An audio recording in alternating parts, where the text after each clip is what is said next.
addressed the shooting. We haven't really addressed the creation. In fact, to Bryce's point, we've lost some of the creation in Tobias. Cade doesn't have a running mate still.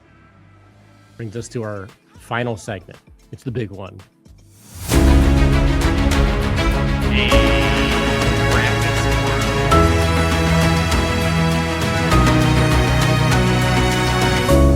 So Bryce, we've got some potential options for running mates for Cade Cunningham in this 26-27 campaign.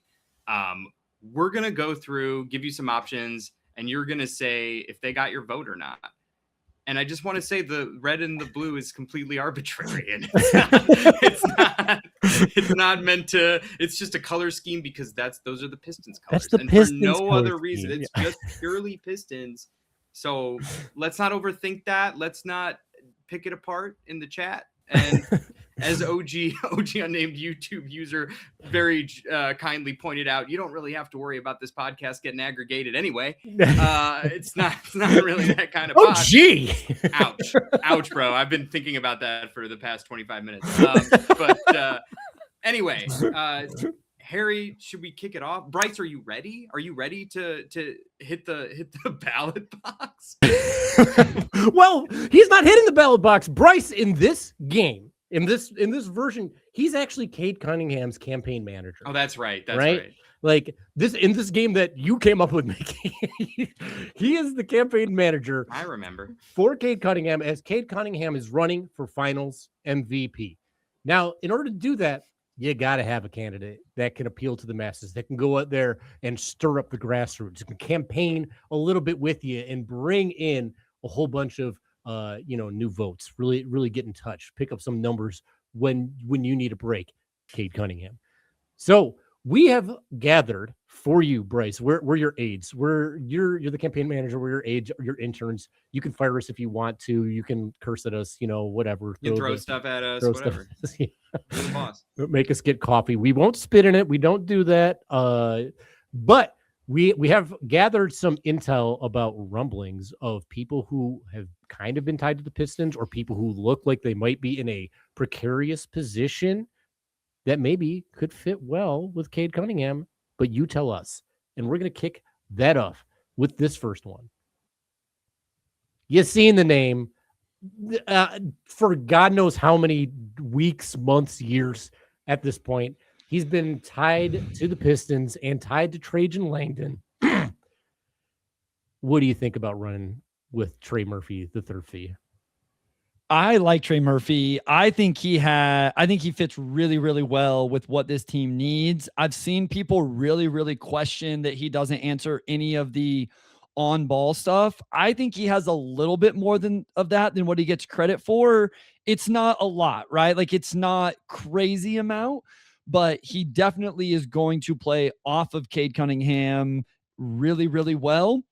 And he is a big time scorer and floor spacer and shooter in that role. I think he would fit in nicely with the Pistons defensively. I don't think he is a big time like point of attack defender, but I think he can be a very disruptive defender. With Trey Murphy, it really comes down to what is the draft capital that you have to end up giving up to acquire him. I think for me, that's ultimately what it would come down to in terms of pairing him with Cade Cunningham, putting him on this team with Jalen Duren. But I think adding somebody like him to this team, they would be in a really, really good place. And here's the other thing. We just talked a lot about contracts. Trey Murphy is on a really, really good contract right now. The nicest contract. Oh my God, that contract. I want to say one statement, and then I want to ask you one question after that. With all these players, and we talked about the Jalen Duren thing, maybe holding up like whatever money is coming in. One thing I've noticed from all the trades for the big names, for like Jaylen Brown or for Kawhi Leonard, the one way that those trades have to happen is for a larger contract to be included. You have to have that contract. The Pistons don't really have that contract. They do not have a movable version of that contract, which is why I think regardless of what's going on, like with the Jalen Duren situation, the need for the Pistons to have a second option next to Cade and the need to have a tradable contract in the future means that maybe you should go and do something about it. So my question to you, Bryce, is what is the price you're willing to pay for Trey Murphy to come to the Detroit Pistons? So what? Salary matching in whatever way that would have to happen. Not sign and trade Jalen Duren. 2 firsts for sure. I would try to get like 2 firsts. I would try to not have to go to 3 true first round picks, I guess would be where I would start to. Can it be 2 firsts and a swap and 12 seconds or something like that? How many, what are 12 second round picks worth? It also depends on the player a little bit because that is going back in the matching salary, because there are players on this if Ron Holland's included in the salary matching, all of a sudden the amount of draft capital I would want to give up would go down. So if I could Ron Holland plus whatever else to get to the matching salary and then 2 firsts, I think that's something I would probably do.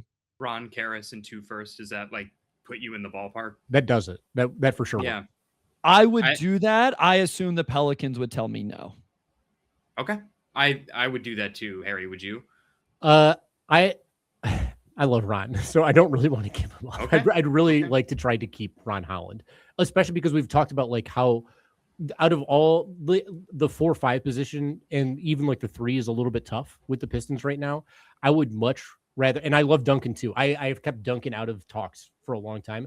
I would rather do Duncan, Karras, 2 firsts in a swap than Ron Holland in 2 firsts. I would rather do Duncan, Karras, 2 firsts and 2 swaps, to be quite honest. I would listen to that. So here's the scenario where I would be more willing to move Duncan Robinson, because I think you're replacing him with another elite floor spacer that offers more in terms of all-around scoring, athleticism, and defense.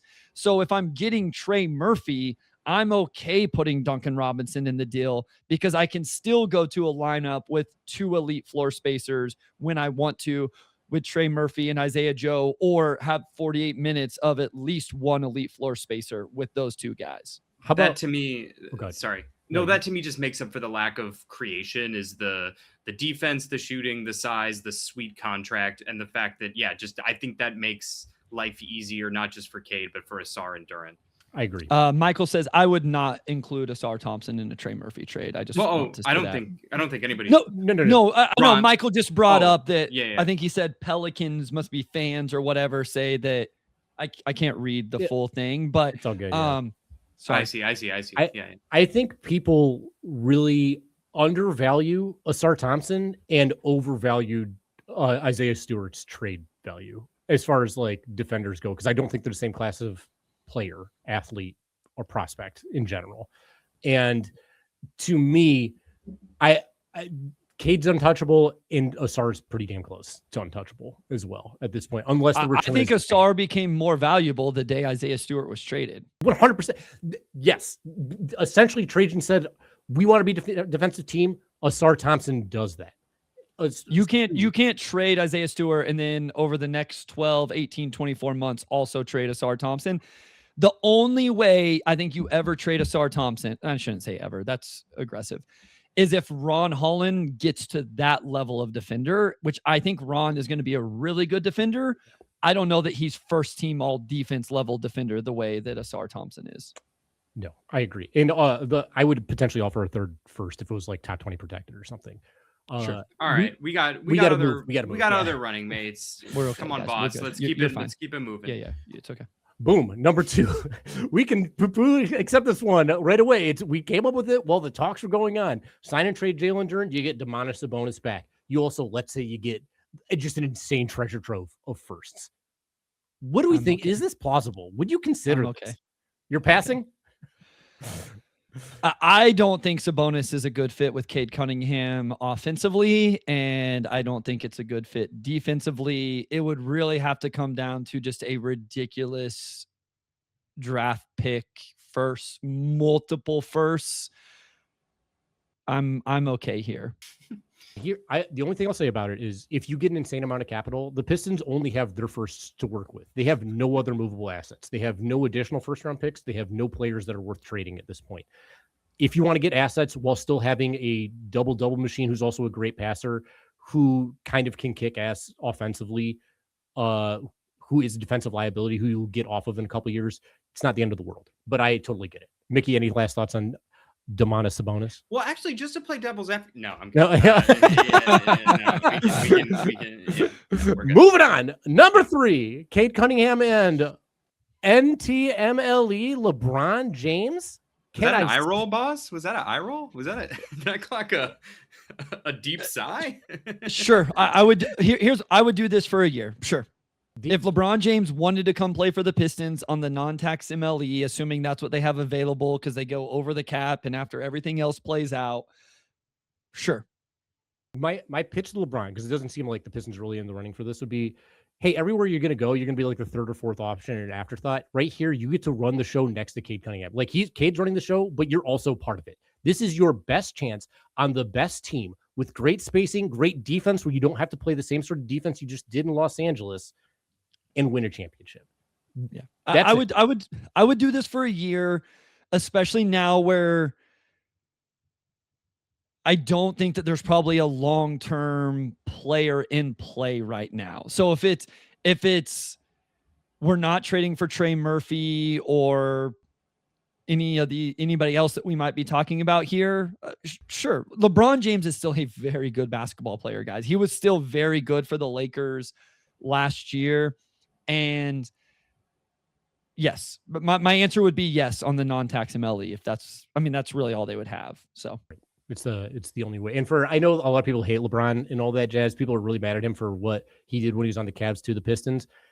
He was going to do that to everybody he played. This dude's a fucking legend. On to the next candidate. Wait, Mickey, before we go, you have any parting thoughts on LeBron James? No, I like it. I can't think of anyone better as a mentor to usher Cade into his prime, help during.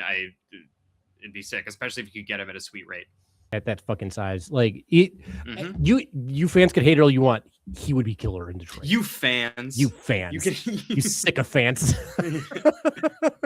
All right. Yeah. Next candidate. Another. Yes. Whoa. Ooh, fast yes. What? Tell us yes, and tell us what you'd give up for Kyrie Irving. And were you the guy who challenged them across seas in Thailand? That's going on social media right now. Mm-hmm. I don't know what you're talking about. What? Wait. What happened? There's some video. It doesn't matter. Bryce is not hyper online. We are. It's good. All right. I wouldn't give up a whole lot of draft capital because of the age and him coming off an injury. I just think Kyrie Irving is the exact type of off-ball guard, the exact type of guard you want to pair with Cade Cunningham. And we've seen it play out. We've seen him play with Luka Doncic, and it makes sense. I would want to know what the medicals are coming off this. That would be my biggest caveat with Kyrie Irving. Guys, Kyrie Irving has almost averaged 50, 40, 90 over the last 5 seasons. It's insane. I would encourage people just go look at the Basketball Reference page. And I know stats aren't everything. On the court as a Kyrie Irving is really, really good. I understand any questions about the injury and all of that. I understand all of that. But just as a basketball player next to Cade Cunningham, I'm not sure there's a whole lot better fits than Kyrie Irving. One statement on Kyrie and then one question about Kyrie. My one statement is people talk about him being a bad defender. When I watched him play in that playoff run with Luka, I actually thought his defense was pretty freaking good. I was impressed. I disagree. I would disagree with that. Asar Thompson takes the best perimeter matchup. I think Kyrie can take the second one, or just like certain matchups, maybe Cade, depending on the size of the other team. Now, again, at his age and coming off the injury, maybe that defense takes another step back, right? But so those are all things I understand that you have to consider. Kyrie would be a major, major, major upgrade at the off-ball guard position. And here's the other thing. This is why I like Kyrie. When Cade's off the floor, you know what everybody wanted? More ball handling. Kyrie Irving runs the team whenever Cade Cunningham is then. There are not that many players that are that good at playing off and on ball offensively the way Kyrie Irving is. I'm a big Kyrie fan. I would love it. My only real concern is the health, but I love the fit. I love the player. I love him mentoring Okori. I think that's so cool. And Danis. And Dana, yes. That would be huge. And by the way, I think if someone said grade another guard, I mean, I think we would be moving some guards in order to get Kyrie. I don't think it's. I want to say straight up, I think a starting 2 guard is the most important need on this team. I do too. Without a doubt. To me, at least. I get like depth in the starting lineup. Yeah, I mean, yes. Duncan showed that he could be that guy, but I don't know. I felt like we left last season thinking they needed an upgrade at the 2 and even at the 4. And I feel like maybe it's forgotten a little bit that as good as Duncan Robinson was, an upgrade was being considered, that they needed more ball handling with Cade Cunningham and more scoring at the guard position with Cade Cunningham. I agree that they have a lot of guards. My argument here is this is multiple tiers above any guard they have on the roster right now. Right. Maybe Abuka Okori gets there eventually. I'm not selling on Danis Jenkins, but I'll bring those 2 guys off the bench. You know what? Like you can figure that out. Somebody's going to get moved in this trade if it were to happen to match salary. I just think Kyrie, if healthy, is definitely levels above any of those guys. And the last thing to say on top of that is like the addition of John Collins means that you have less playmaking, less ball handling, less creation. Yeah. That's why you have to upgrade from Duncan Robinson at the starting 2. I like the style of Kyrie's creation. I think it could make for better pay. Because as much as I love Tobias, I didn't like that the way he created involved a lot of people standing around watching him back dudes down in the post. Like it's great to prey on a mismatch, but I want a team as young, athletic, and dynamic as the Pistons to play faster. And I felt like Tobias has slowed us down a little bit. Robbie brings up a good point. I think they say, or a starting 3 so Asar can play the 2. I think that's fine as well. I do think that Cade's size and Asar's versatility in terms of defensive matchups on the perimeter, it doesn't have to quote unquote be a guard like Kyrie. If you can find a small forward 3-man that offers some of this on-ball ability along with the off-ball ability, like I think that's fine. That is the versatility that one makes Cade special, but also Asar's, defense so special. It's essentially Trey, right? Like that's what Trey Murphy is. I think some people want to play Trey Murphy at the 4. I'd be reluctant to do that personally. I agree with that. Let's move on because we got a few more. All right, real quick. Jrue Holiday, one of the first guys that you had in there. I know that there are reports that says they think all the guards can work together. They got playing time for everybody. Yo, they don't. Math says they do not have playing time for everybody. And that's also what the Angels said about Walker Kessler. They're like, we love Walker. He's a big part of our future. We don't want to move him. Then they moved him because the price was right. Can I sell you on Jrue Holiday? Yeah, I would take listen, I don't remember who had me. Somebody must have pitched me on Jrue Holiday, and that's why he was the first. Was it you? It was me. Okay, yeah. And I was like, I kind of went into it expecting not to be super into the idea. And after doing that, I was, no, this makes sense. This can make a lot of good defender still, not what he once was, but still a good defender.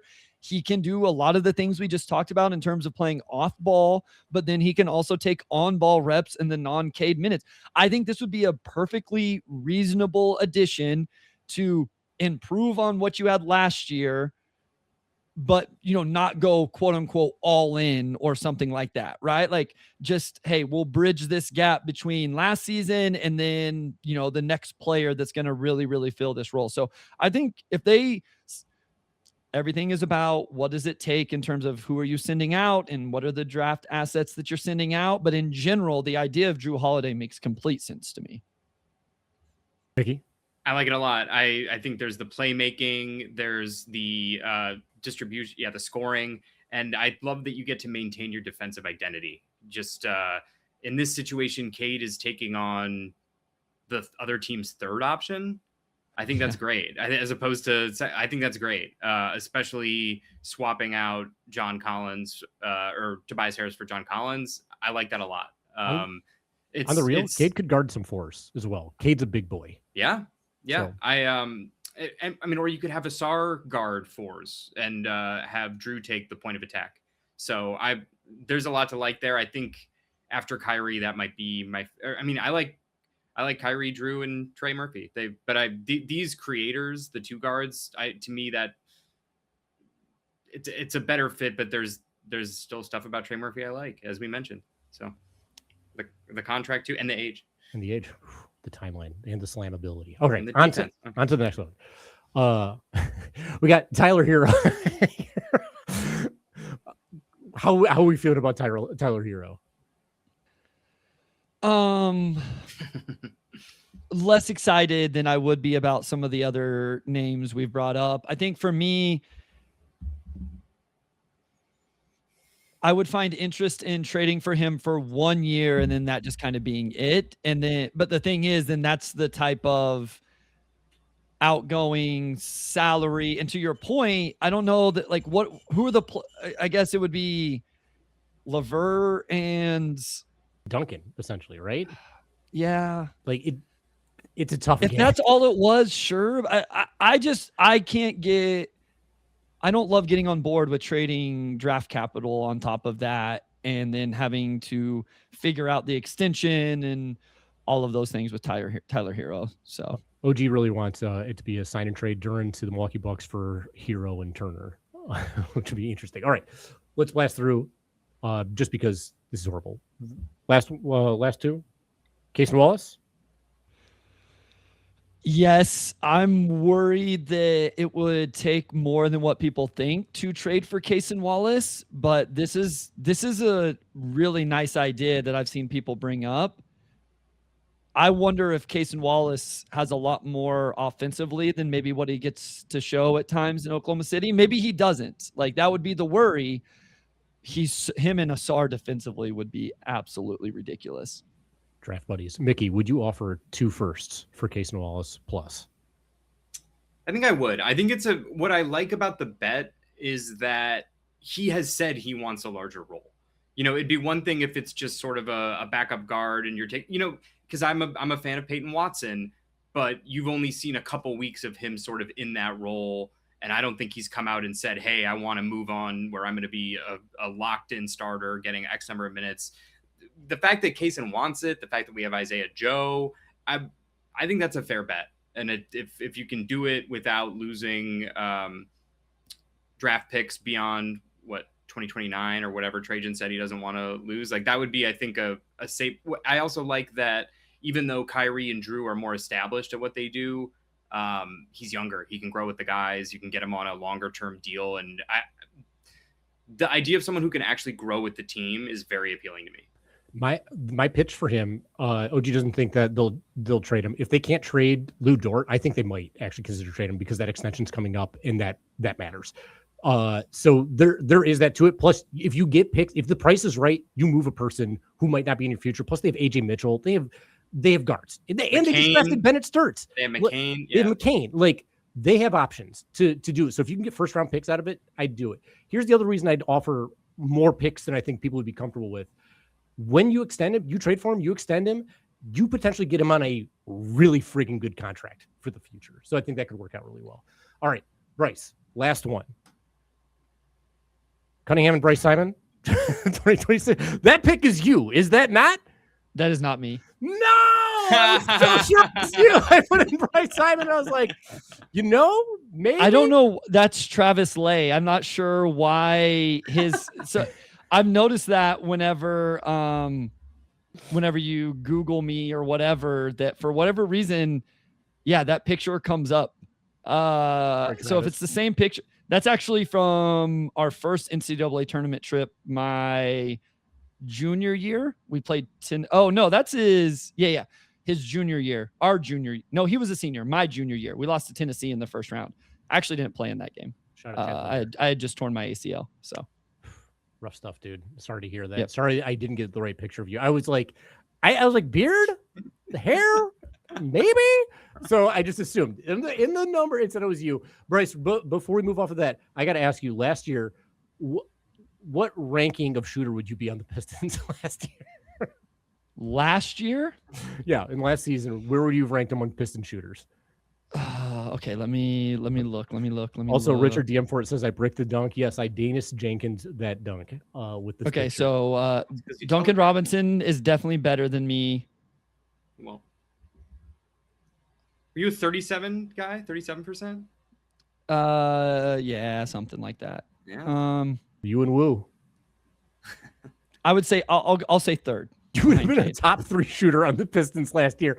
I think that's a pretty good pairing, if you ask me. No, that's not true. Danis is better than me too. Oh, all right. He's like 38. And Sat. Okay, I may not crack the top 5. Can I throw out one more name that we didn't make graphics for, but I just am curious. KD, yes. Bryce.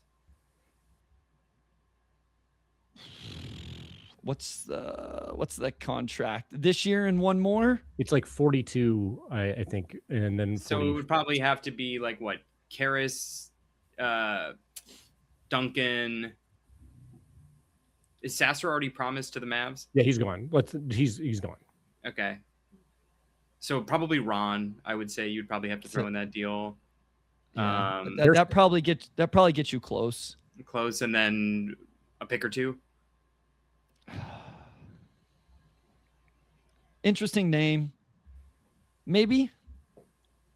I think I would wait and do that at the deadline if I was the Pistons. A deadline name for sure. We just want him to tweet about the rest of the Pistons on his burger. He's Cade's friend. He's Cade's good friend. They are buddies. I don't know. I like the fit. Someone else brought it up here a couple of weeks ago, and I believe it was Eric Dampier, and we were like, damn, that's a good name. Yeah, that caught me off guard.